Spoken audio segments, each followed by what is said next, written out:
Почитувани, спротивно на волјата на народот, спротивно на Уставот, Деловникот и законите на Република Македонија, СДС почна да ја спроведува тиранската платформа. СДС имаше обид нелегално да избере председател на Собранието и направи класично политичко насилство. СДС дозволи албанското знаме да влезе во кабинетот на втората по ранг функција во државата.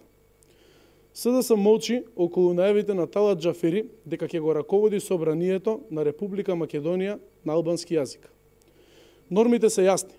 Пратениците да можат да се обраќаат на својот мајчин јазик, доколку истиот го говорат над 20% од населението, бидејќи тоа е индивидуално право. Но кога се води седница, тоа е чин од позиција на председател на Собрание и во име на институцијата која што ја представува, и затоа единствен службен и официјален јазик на територијата на Македонија е македонскиот.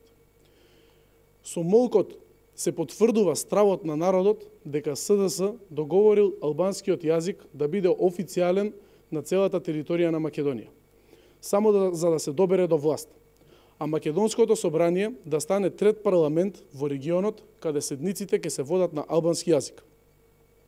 Сите овие отстапки на штета на државните и национални интереси, која редефинираат Република Македонија, сега Заев сака да ги покрие со најави за популистички мерки и нови кршења на Уставот, како што се реизбор на судии.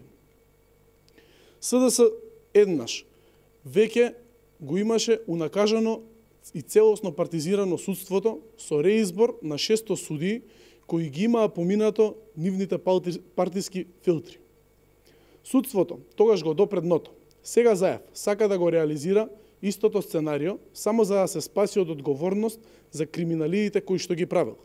Заев мисли дека доколку во судовите постави партиски послушници, тие ќе го амнестираат исто како што Црвенковски го аболицираше за криминалот во Глобал, тежок 8 милиони евра, или како што Катица Јанева го спаси од одговорност за случајот Пуч.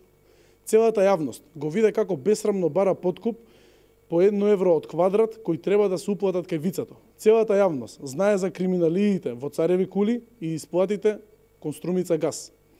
Делата против државата и уставното уредување, кои тој и криминогеното раководство на СДС во континуитет ги прават, не застаруваат.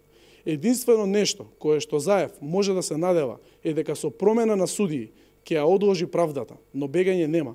Казната ќе стаса. И благодарам.